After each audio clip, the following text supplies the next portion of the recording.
Swayam Prabha. Digital India. Educated India.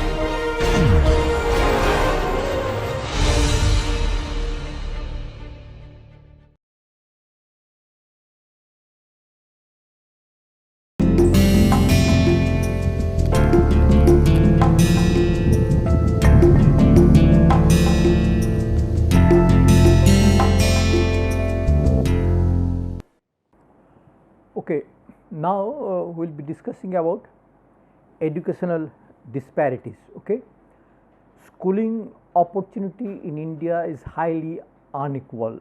Okay, as I mentioned earlier, at the one end of scale, offspring of the urban elite, they are likely to reach prestigious universities and colleges, and they may go to universities abroad, etc.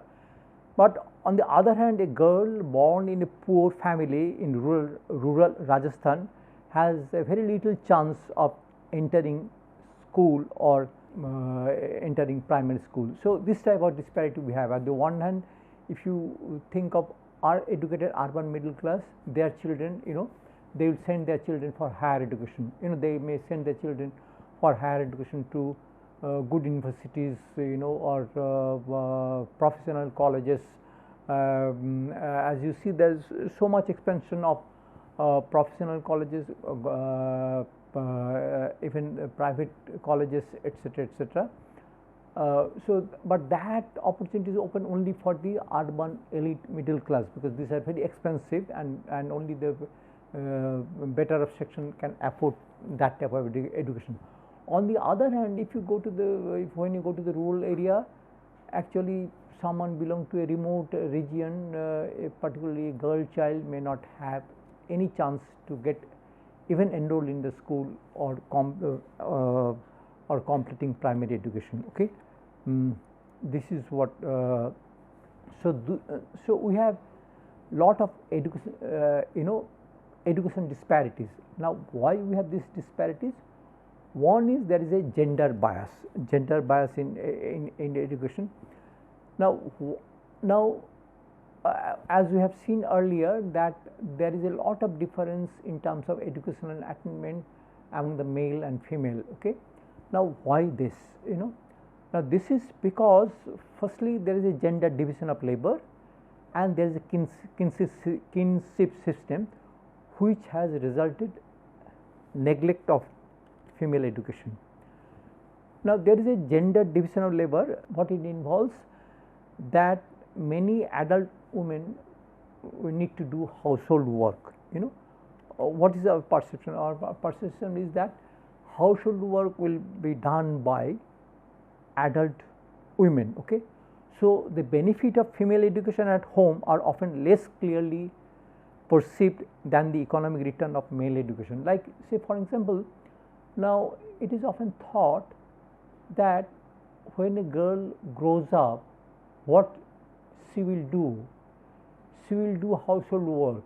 Okay, now if she will do household work, what is the point in educating her? Ultimately, he will be, as it is being said, he will be making rotis at home. So, is there any point in educating her? Whereas, if we educate a son, he may get a job and he may earn something, and that may provide such security to the parents in their old age. Okay, so from this type of thinking, parents may often get motivated to send their sons to the school. They may give importance to educate their sons, but may neglect education of their daughters. That has resulted in gender bias.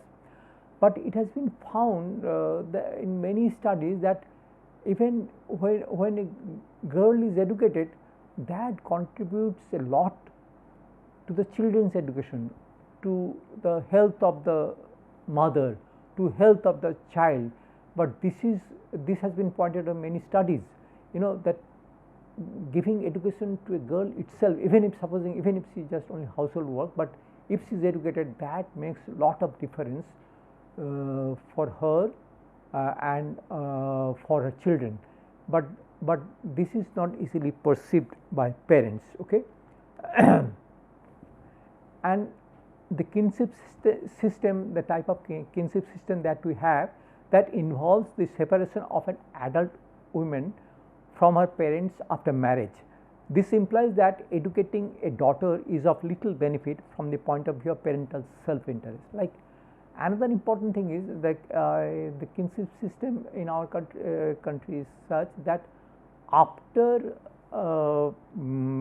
after adult adult woman gets married, she will go to her in-laws house. Okay, so the parents will think that, okay, I'll educate my daughter, but then she'll get married, okay, and then she'll go to her in-laws house. Now, what is my benefit? I will not get any benefit out of this. So sometime parents from this type of parental self-interest, they may think that what is the point in spending money to educate our daughters. But on the other hand, if we educate sons, they are expected to get better jobs and look after their aged parents. Okay, so if I educate my son, he may get a job, and when I become old, that he may look after me. So that gives me security. But if I educate my daughter, anyway, when she grows up, she'll get married and she'll go to her in-laws house, and what benefit I'll get educating her? But expenses are similar. If whatever money I have to spend for educating my son, or whatever money I have to spend for educating my daughter, is same. So why should I give importance in educating my daughter? Okay, and there are some other reasons also. Parents are often reluctant to let their daughters wander outside the village, which limits schooling opportunity. This I mentioned earlier also. Sometimes why girls do not enroll to high schools is that, usually in the villages, mostly only primary schools are available, and high schools may be located in a little far up places. Okay, now parents may not want their daughters to wander and to go to a far up place, commuting a long distance to a school which is located in a far off place. Okay, that is one problem. That is why they do not want to. They are motivated to send their daughters to the high school. So, but for the son, thing is different. Their son can commute, and there is no problem of. They are not that much concerned about the security, the way they are concerned about the security of their daughters, So son can go to a school in a far up place. So as a result, what happens, the girls may go only up to the primary school. After that, high school, the girl may not go.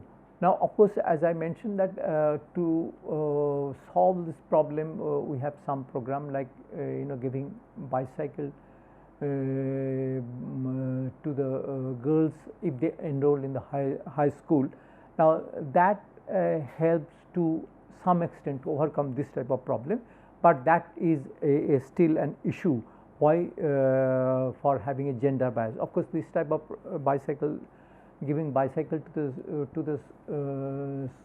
the girls if they enroll and go to the school.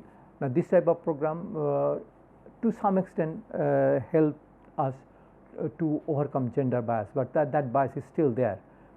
Now, often if you think of all this, like now often one would wonder why so many parents send their daughters to the school. Like, say, for example, I mentioned that the type of reason that I have mentioned, that a daughter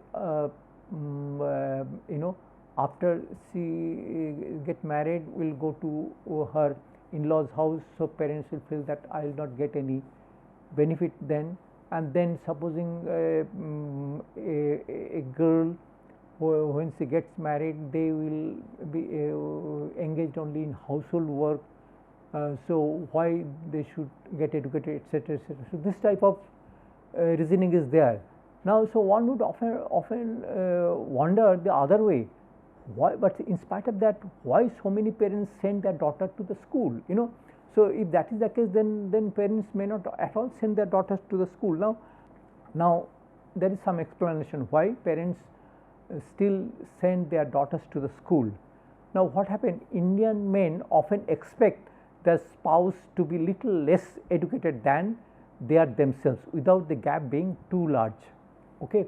Now, this is something in Indian men, they want that their spouse should be educated little less than their level of education. Okay.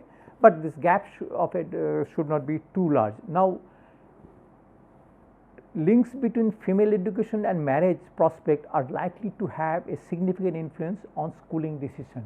Now why parents want to educate their daughter, you know, because if they educate their daughter, that may contribute, that may increase the prospect of getting their daughter married. Like, say for example, if in a community men are highly educated, then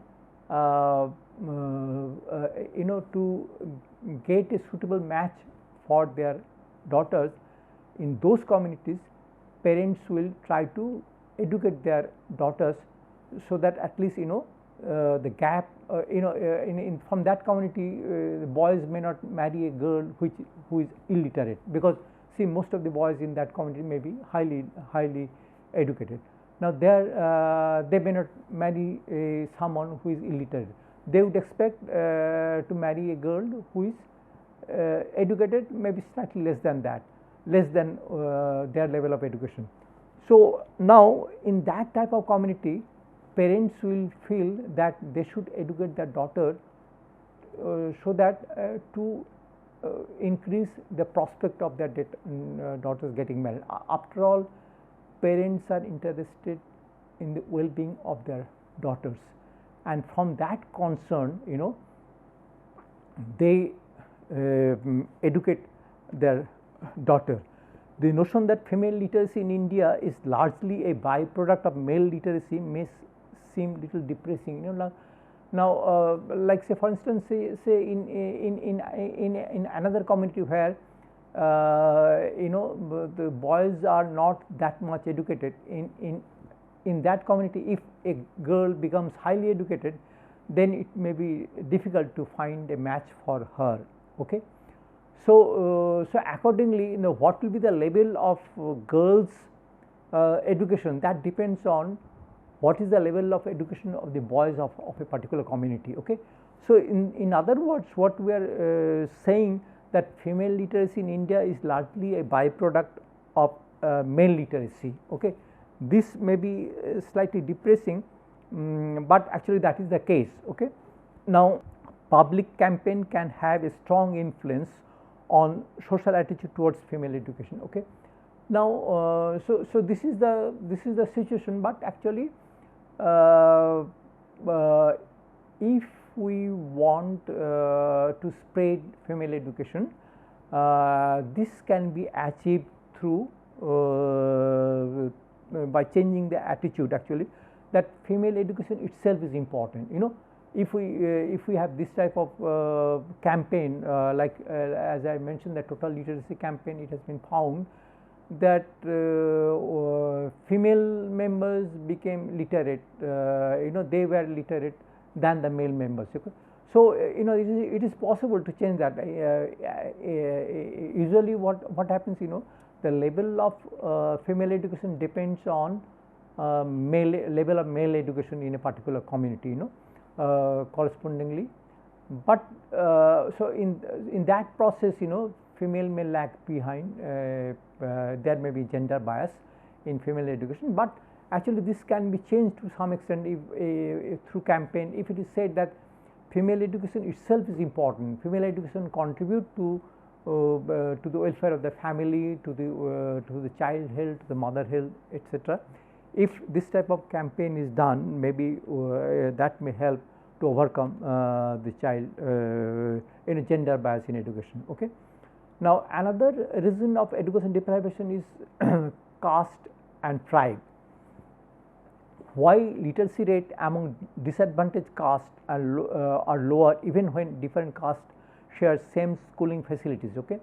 Now, you will find in our country that literacy rate varies. If you look at the disadvantaged class, literacy rate is much lower there. But supposing similar in a village, there is similar schooling facilities. You will find in a village there is a school, but maybe those who belong to disadvantaged class, they are not attending school or they are not going to the high school, whereas those who belong to higher caste, they are attending school. Okay.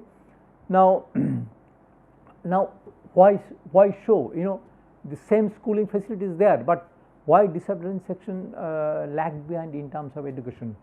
One reason is economic deprivation. Economic deprivation among the disadvantaged class explained to some extent, because the disadvantaged section or marginalized section, they may be poorer, and that may be a reason that why they may not want to, they may not be able to go for schooling. But apart from that, there is some other reason also, but there is much evidence of a strong caste bias in literacy rates even at a given level of income. It has been found that supposing in a village, if you take two families, two families having same income, two families having similar income. Okay.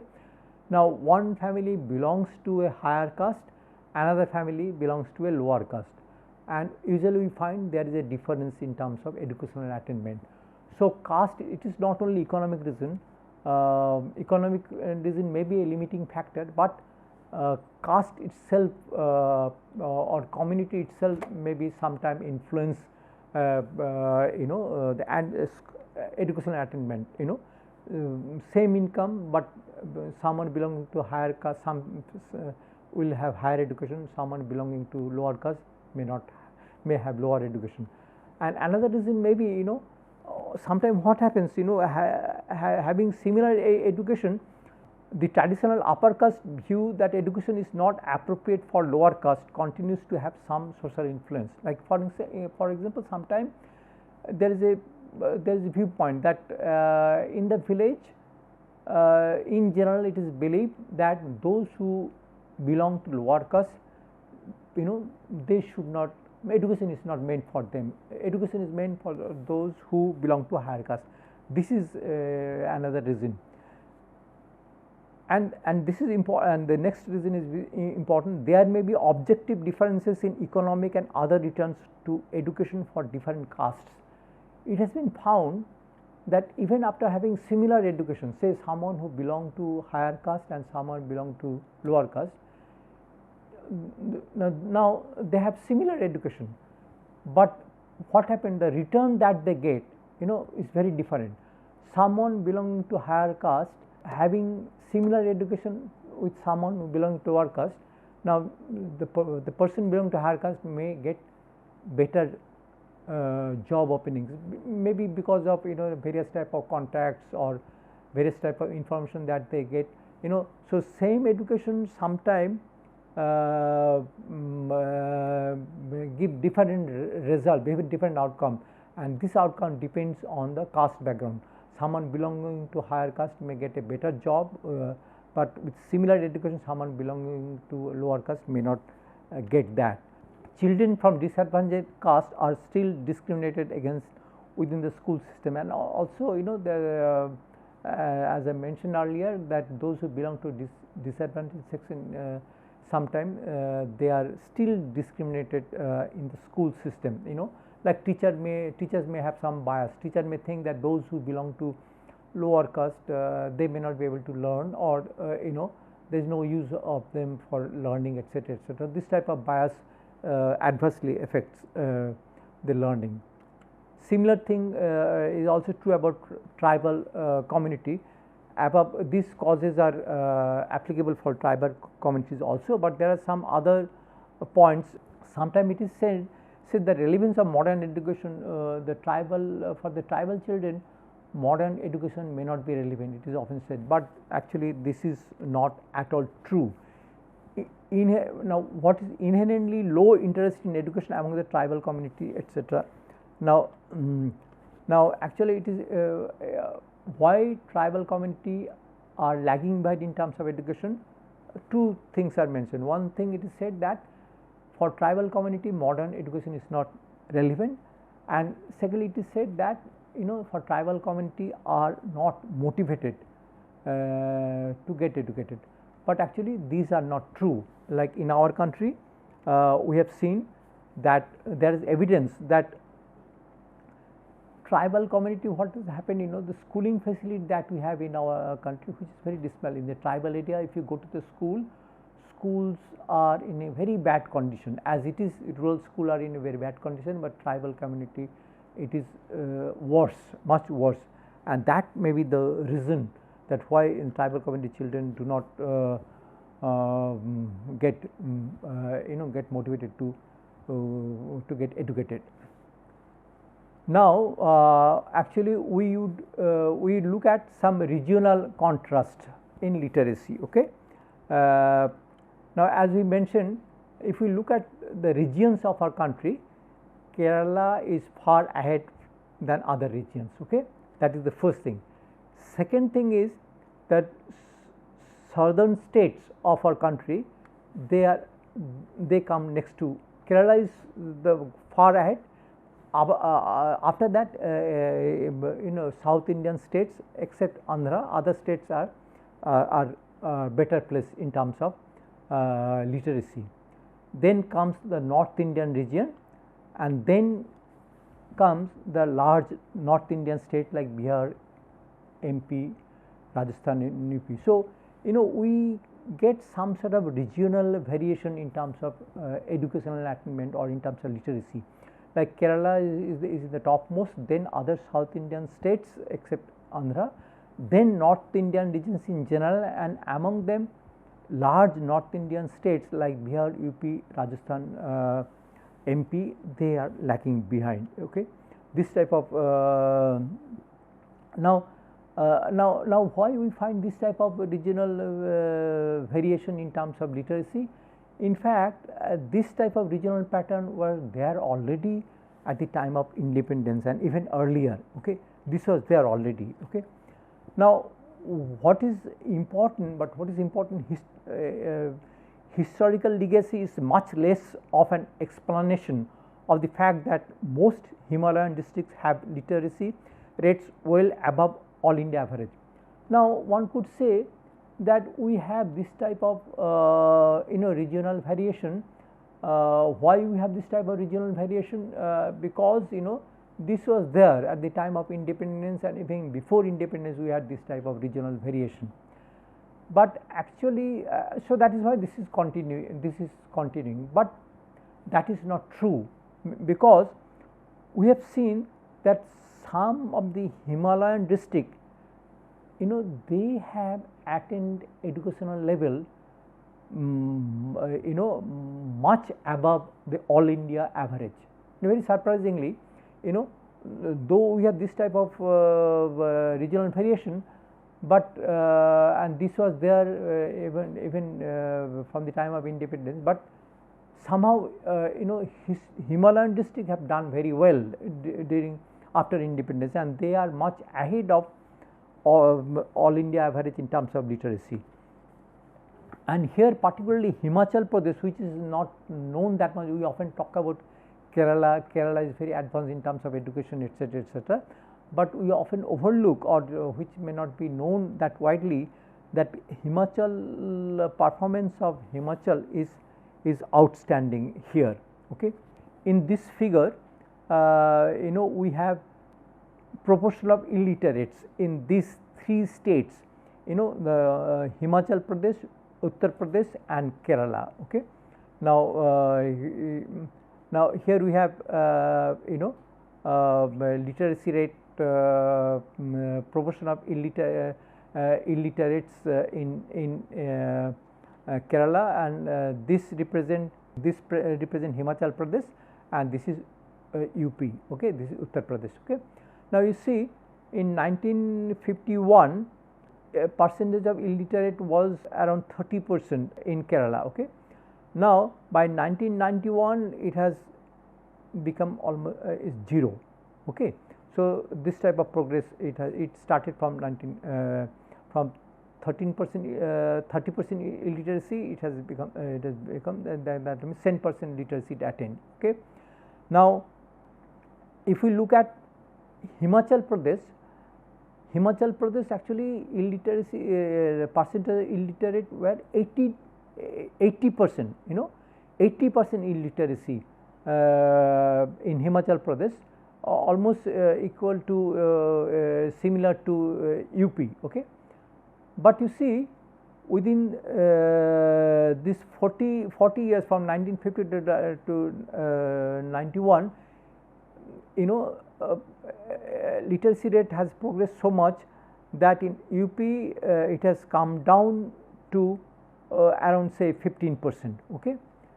But whereas in UP it was say little more than 80% in 1951, but it still remained say around say 50% or things like that. So, you know, if you look at these states, you know, that progress of Himachal Pradesh is quite remarkable. Himachal Pradesh was educationally as backward as UP in 1951, but within the 40 years Himachal Pradesh has almost you know very nearer to Kerala. Okay. So this is now why this has happened, how Himachal Pradesh story is a success story. Look at some of the explanation of why Himachal Pradesh is so successful in attaining literacy. One thing is that Himachal Pradesh there is a relatively equal social structure. You know, in all other states, you know, there are land people having land, and there are people having belonging to landless section, but Himachal Pradesh actually rural social structure is you know much more equal. Number of landless people is very less there. Okay.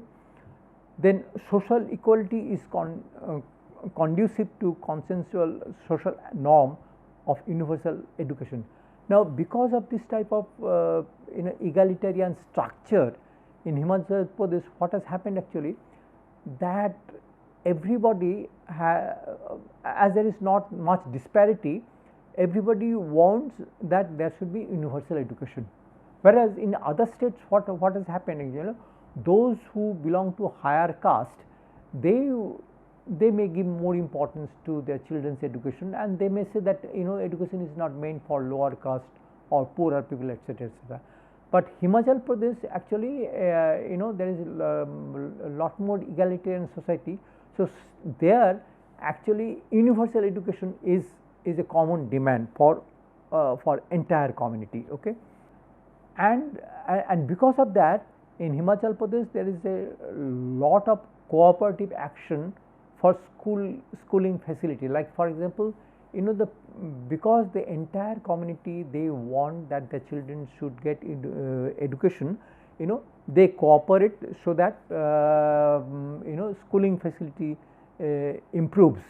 Demands made on the state by local communities are oriented to basic needs like primary schools. You know, now what happens in Himachal Pradesh, you know, when they demand like in other like one of the demand that they will the entire community will make is that they need a primary school, whereas in other states this may not be the case. Like in other states the community, when community they demand something, some people may some section of the community may demand say road, some section may demand say drinking water, etc., etc., and one section may, like those who belong to higher caste, those who give you know more importance to education, they may demand primary school, etc., etc. So there will be this way the community may be divided when they demand something.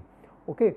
But in Himachal Pradesh actually, because of this egalitarian structure and you know the primary education is has become a common demand for entire community, and that has helped to the progress of primary education in Himachal Pradesh.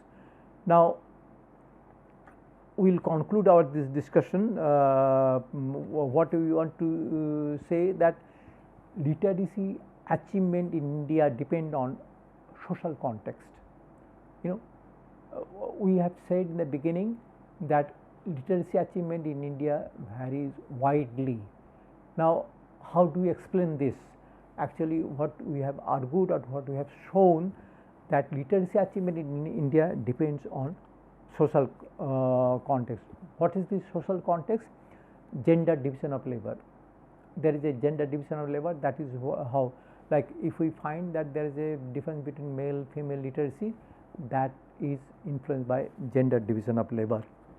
Now similarly this kinship system plays an important role to explain the gender division of labor that we see in our country.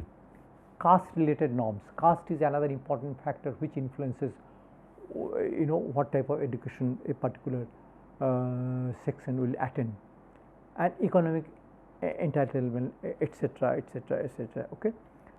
Now, so what is important that in India we have seen wide disparity in terms of education, and this disparity is resulted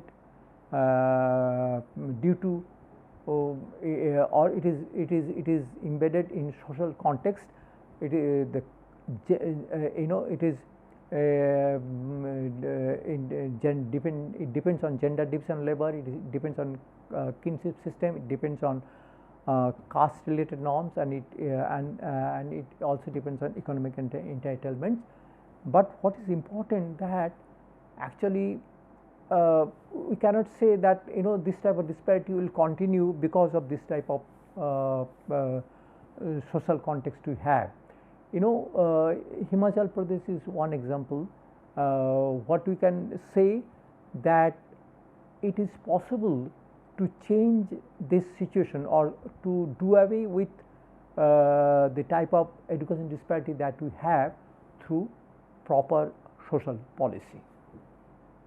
With this, we conclude this session. Thank you.